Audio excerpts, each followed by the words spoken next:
고난을 불평이라 느낄 때라는 말씀의 제목으로 하나님 말씀 전하겠습니다. 고난을 불평이라 느낄 때. 우리는 32장의 말씀부터 엘리후라는 한 사람의 등장을 통하여서 욥이 가지고 있었던 그 고난에 대한 그 모습들을 아주 작게 조금이나마 위로하는 모습을 바라보았습니다.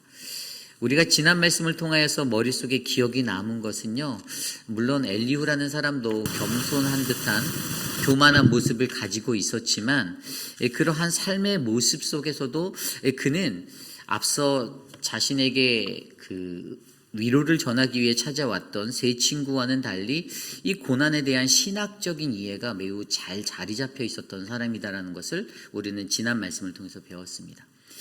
그가 설명한 것은 우리에게 고난 주심은 하나님은 그 훈련을 통하여 그 고난의 시간을 통하여 우리를 양육하기 원하신다는 것이었습니다.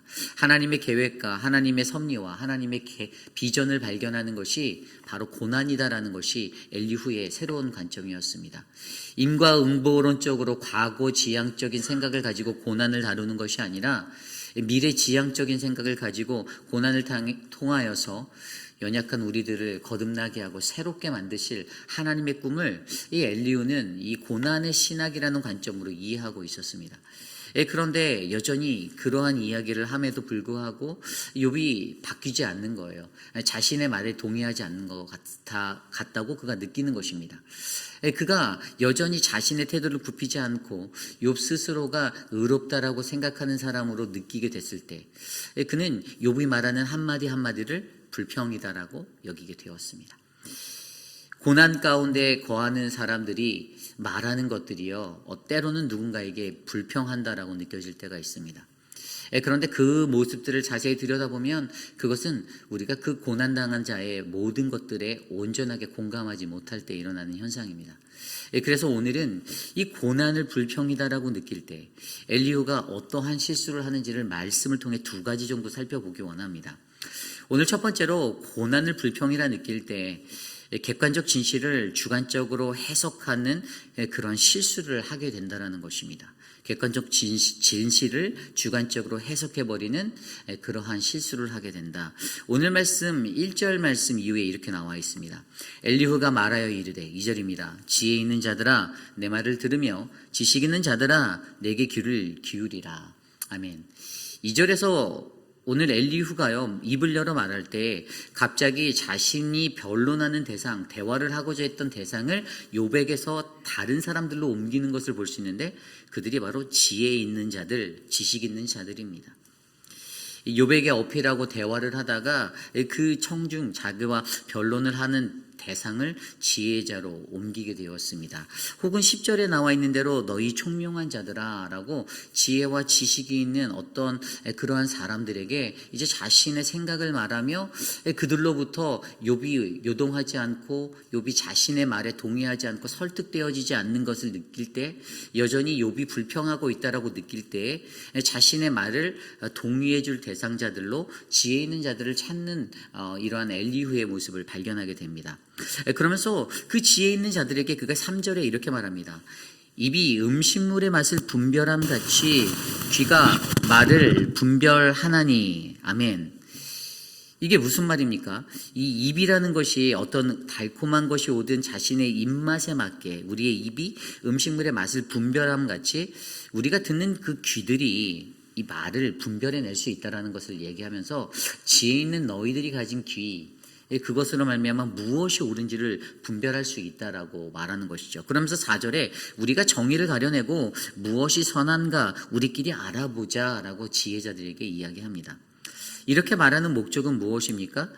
그것은 바로 욥이 말하고 있는 건, 욥이 주장하고 있는 것이 바로 옳지 못하다. 근데 그것을 너희들이 무엇이 내 말이 옳은지 욥의 말이 옳은지 친히 구별해 줘. 너희들이 지혜 있는 너희들이 그것을 가려줘라고 이야기하는 것이죠. 여러분, 이것을 통하여서 우리에게 보여주는 것이 무엇입니까? 오늘 지혜와 지식으로 나아가는 엘리후의 모습. 사실 믿는 저희들에게 지혜와 지식은 무엇이죠? 우리가 잘 알고 있는 잠언 말씀에 지혜, 이 지식은 여호와를 경외하는 것이 지혜의 근본이다라고 말씀하셨잖아요. 그러니까 하나님을 경외하는 것, 지혜 있는 자들이라 부르는 것은 하나님을 경외하는 마음으로 내 말들을 좀 들어줄래라고 이렇게 요청하는 것과 같거든요. 그런데 사실 그들이 가지고 있는 지혜가 정말로 하나님을 경외하는 지식의 근본인지 아니면 세상의 것들에 기반하고 있는 것인지 온전하게 가려낼 수 없지만, 오늘 엘리후는요 자기의 말이 옳다라는 것들을 증명해내기 위해 세상에 있는 지혜자들을 향하여서 당신들의 지혜로 이것들을 판결해줘, 구별해줘라고 어필하고 나가고 있다는 것이죠. 다시 말해서 그가 말하는 것이 하나님을 경외하는 지혜의 근본이 아니라 세상을 향한 지혜의 근본으로 이것들을 분별하며, 결국에 그가 나타내는 이 지혜와 지식의 뛰어남이 어떻게 됩니까? 사실 지혜와 지식을 뛰어넘어서 가져야 하는 이 사랑이라는 것들을 온전히 갖지 못한 채 오히려 그가 설명한 그 고통의 자리에서 하나님의 계획을 보고 그를 감싸 안는 것이 아니라 그도 여전히 다른 세 친구와 똑같이 욥의 틀림을 증명해내려고 하고 욥을 정죄하는 자리에 서게 된다는 것입니다. 욥과 자신의 문제 가운데 입장의 차이가 있는데 이것들의 옳고 그름을 구별하려고 하는 순간 어떻게 됩니까? 이것은 객관적인 진실을 주관적인 해석으로 말미암아 실수하게 만드는 그러한 오류를 범하게 되는 것이죠. 앞서 설명했던 그가 가지고 있었던 그 자신의 고난에 관한 아주 좋은 신학관이 있었습니다. 신학적인 논리를 가지고 있었어요. 고난을 통해서 미래지향적으로 하나님의 그 비전을 발견하고 계획을 발견하며 우리는 소망을 두고 회복할 수 있다라는, 그래서 기도해야 한다라는 너무나도 좋은 이 고난 중에 신학관을 가지고 있었음에도 불구하고 요동하지 않고 자기의 말에 넘어오지 않는 그 한 대상을 바라보며, 욥이라는 대상을 바라보며 그는 이미 자신이 가지고 있는 객관적 진실을 뛰어넘어 주관적 해석으로 말미암아 욥에 대해서 정죄하게 되는 그 자리에 서게 된다라는 사실을 우리는 말씀을 통해 배우고 있습니다. 좀 더 구체적으로 이것들을 살펴보면요, 욥이 그 뒤에 말씀, 이제 엘리후가요 그 뒤에 말씀을 통하여서 어떻게 나오냐 하면요, 5절 말씀에 이렇게 이야기하고 있습니다. 욥이 말하기를 내가 의로우나 하나님이 내 의를 부인하셨고. 여러분, 이 5절 말씀은요 욥이 전에 했던 말이에요. 그러니까 무슨 말이냐면 나는 죄가 없는데 하나님이 그것을 인정하지 않아. 이거는 트루예요. 이거는 욥이 말했던 사실입니다. 여기 6절도 볼까요? 내가 정당함에도 거짓말쟁이라고 하였고 나는 허물이 없으나 화살로 상처를 입었노라 하니. 이 6절 말씀도 트루예요. 이것도 욥이 한 말입니다. 내가 잘못이 없는데도 나는 거짓말쟁이가 되었다. 죄 짓지 않는데도 내 상처가 낫지 않는다라고 말하는 것. 욥이 계속 하나님께 어필했던 트루의 말이에요. 그가 했던 말들이에요. 그런데 여러분, 여기까지 보면 객관적인 진실이에요. 그가 한 말이잖아요. 그런데 그 다음에 나오는 말씀을 보면요, 이게 주관적인 해석으로 과장되어진 그러한 것들이 드러나게 되어 있어요. 7절 말씀과 8절 볼까요? 9절 볼까요? 어떤 사람이 욥과 같으랴. 욥이 비방하기를 물마시듯 하며 악한 일을 하는 자들과 한패가 되어 악인과 함께 다니면서 이르기를 사람이 하나님을 기뻐하나 무익하다 하는구나. 아멘. 이것은 욥이 한 말이 아닙니다. 이것은 엘리후 개인적으로 주관적으로 자기가 판단한, 욥에 대해 판단한 내용이에요. 앞서 두 가지는요, 욥이 나는 죄가 없으나 하나님이 그것을 인정하지 않아 라는 5절과 내가 잘못이 없는데 거짓말쟁이가 되었다, 죄짓지 않는다라는 것은 그냥 팩트적인 실제적인 트루의 말들이었어요. 욥이 했던. 그런데 이 세 번째 것은요, 사실 악한 일을 하는 자들과 한패가 되어서 악인과 다니며 욥이 비방하기를 막 쏟아낸다라는 말은요, 이것은 욥의 입에서 나온 말이 아니라 이것은 엘리후의 주관적인 관점으로 쏟아진 말이라는 것이죠. 그러므로 여러분, 우리가 고난에 대해서 온전히 이해하지 못할 때, 그의 고난을 이해하지 못하기 때문에 저것은 불평이야 라고 느낄 때 우리는 객관적인 진실을 주관적 해석으로 만들어버릴 수 있는 이 오류에 서게 된다는 것이에요. 사람들의 생각이 과장되어지는 거죠. 더 진도가 많이 나가는 것이죠. 저와 여러분, 우리가 인생을 살아갈 때도 우리도 이런 오류에 쉽게 빠집니다. 그냥 그 사람의 진짜 모습이 아닐 수 있는데 하나를 보고선 10개를 판단해버리는 우리들의 실수들이 나온다는 거예요. 어떤 사람이 불평하는 모습들, 불평하는 것들이 좋지 않지만 그 불평 속에서 뭐 그것이 365일 계속되는 사람들도 있어요. 간혹가다 그런 사람들도 있습니다. 바뀌지 않고 늘 불평하는 사람은 끝까지 불평하는 그 모습으로 사는 사람도 있지만, 사실 진정한 고난 중에 처한 사람은요, 사실 그가 고난 중에 외치는 그 부르짖음의 소리 가운데서도 사실 그가 바라는 것은 내가 오늘 이 문제를 하나님께, 하나님 내가 왜 이 고난을 받는지를 정말 궁금해서 부르짖는 거거든요. 하나님 왜 이렇게 내게 하냐라고 하나님께 따지는 것이 아니라, 하나님 내가 너무 힘듭니다 라는 이 고통의 소리를 들어야 되는데, 그 소리가 들리지 않고 오히려 그 소리를 저 사람이 불평하는구나라고 주관적인 해석으로 덮어버린다는 것이죠. 그러므로 오늘 이 시대를 살아가는 그 모든 저와 여러분의 인생 속에서도 우리에게 들려오는 어떤 고통받는 자의 그러한 신음소리, 그것이 사실은 하나님을 향한 푸념이고 어떤 질문인데, 우리 스스로가 그것들을 정죄하며 엘리후처럼 정죄하며 그가 마주한 욥의 불평을 가지고선 객관적인 지시를 주관적인 해석으로 더 과장되게 만들어 덮어버리는 이러한 인생의 실수들을 하지 않기를 간절히 소망합니다. 그래서 저와 여러분의 삶 속에서도 우리가 마주하는 고난의 시간 속에서, 또 누군가가 처한 그 고난의 자리 가운데서도 그의 고난을 온전하게 이해하고 바라볼 수 있는 그런 거룩한 믿음이 일어나기를 간절히 소망합니다.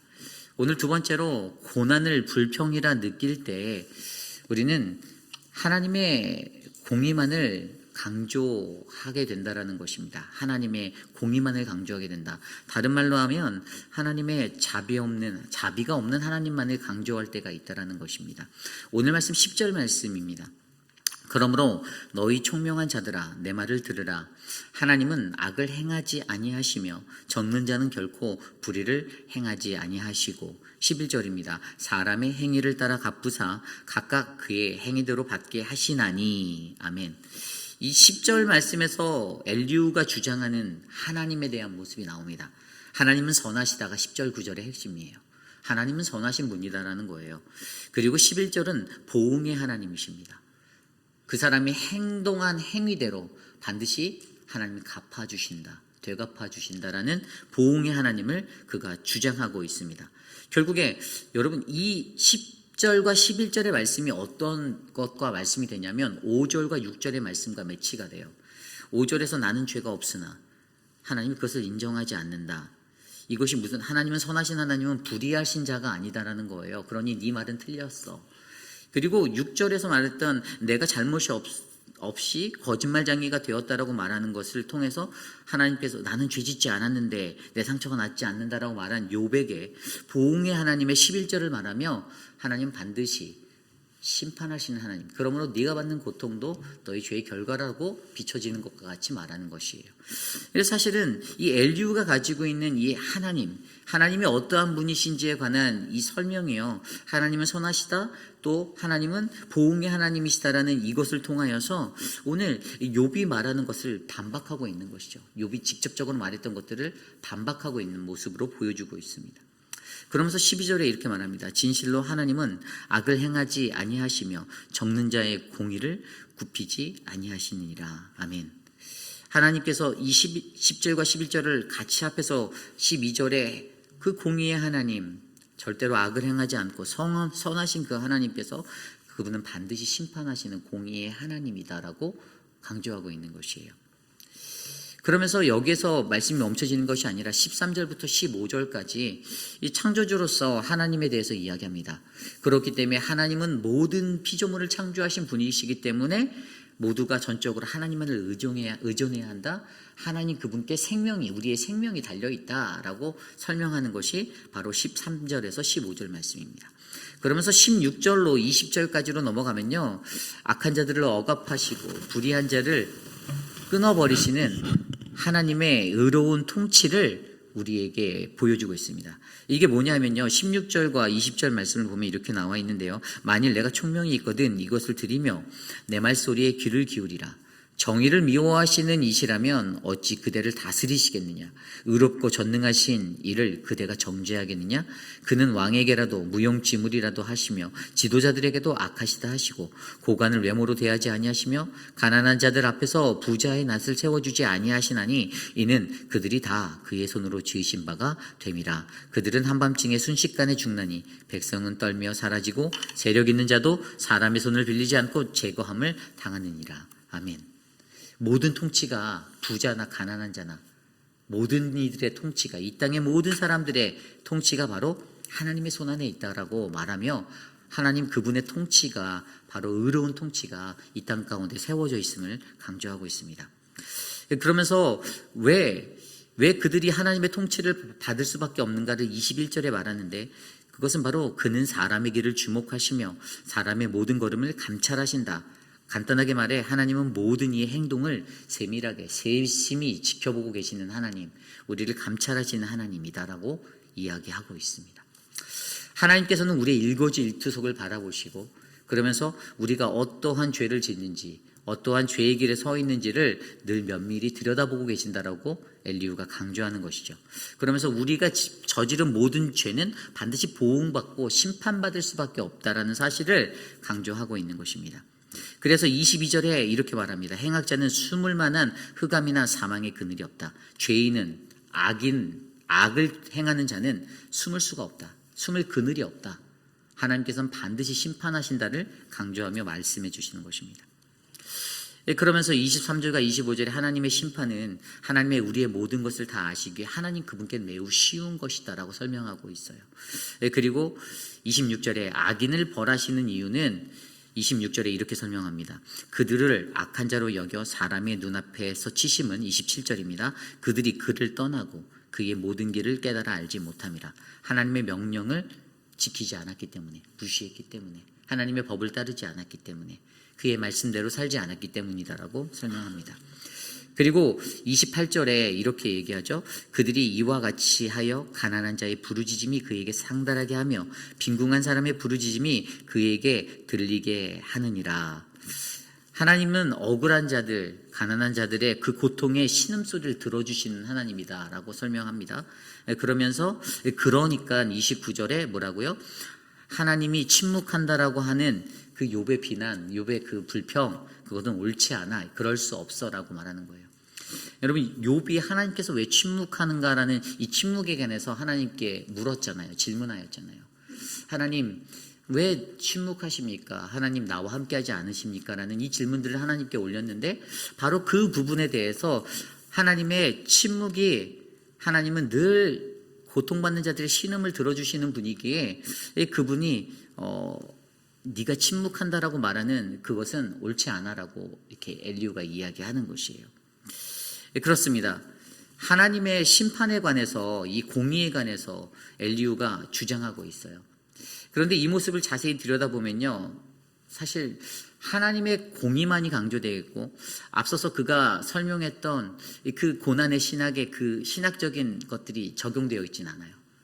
하나님의 고난을 주는 이유가 사실 그를 회복하고 다시 일으켜 세우기 위함이다라고 자기가 신학적으로 논리를 펼쳐서 설명하였음에도 불구하고 욥이 여전히 자기의 말에 설득되지 않고 불평한다라고 느꼈을 때 그는 하나님의 공의만을 강조하게 되고 자비 없는 하나님, 반드시 심판하게 되는 하나님, 그것만을 드러내며 악인은 반드시 멸망받아, 그리고 욥 너도 심판받을 거야 라는 그러한 모습으로 변해가고 있다는 것을 우리에게 알려주고 있습니다.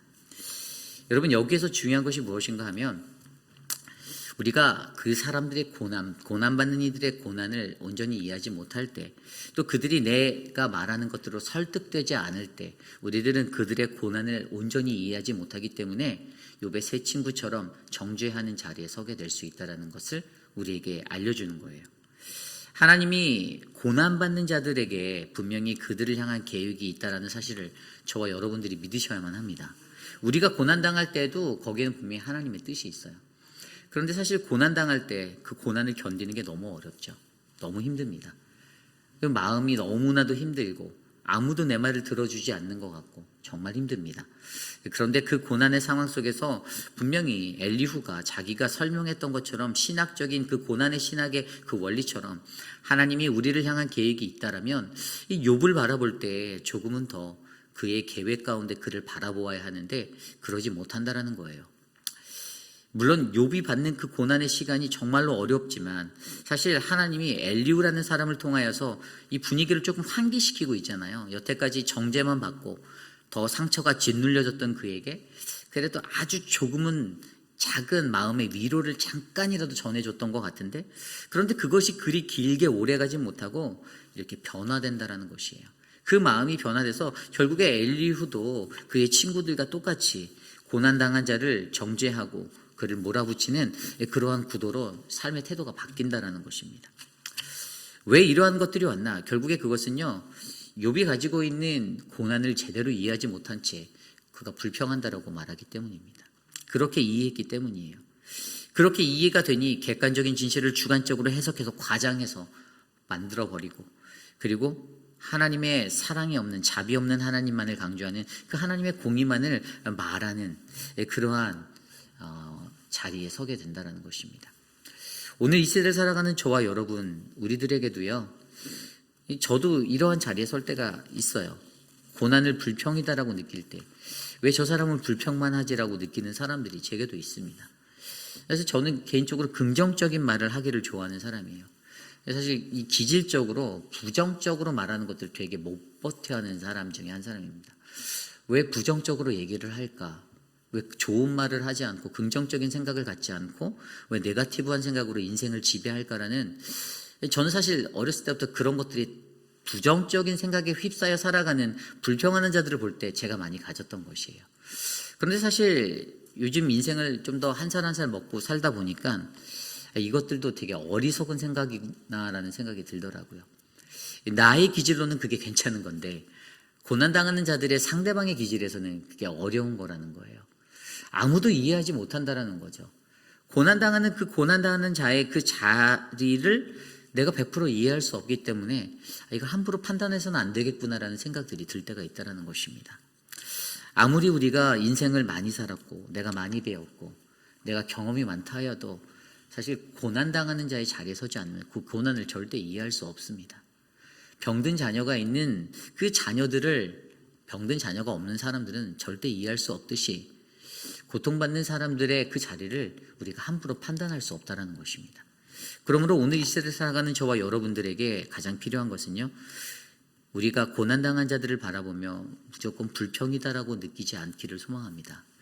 저들이 얼마나 힘들까. 저렇게 고난당하고 있는 머리를 풀어헤치고 비명을 지르고 신음하고 있는 그들의 모습들을 바라보고 그들을 위해서 묵묵하게 기도하고 그들의 삶에 그 어그러진 영이 깨어나고 하나님의 영으로 거룩히 채워져서 회복할 수 있는 것들을 기도하는 우리 모두가 되기를 간절히 소망합니다. 오늘 주신 말씀을 놓고 함께 기도하기 원합니다. 고난을 불평이라 느끼지 않기를 소망합니다. 고난당하는 자들을 이해할 수 있는 너그러운 마음이 우리 안에 일어나기 원합니다. 하나님의 주권적인 섭리, 그 섭리를 기대하며 우리가 기도하기 원합니다. 하나님 나와 함께 하옵소서. 이 시간 함께 합심하여 기도드립니다.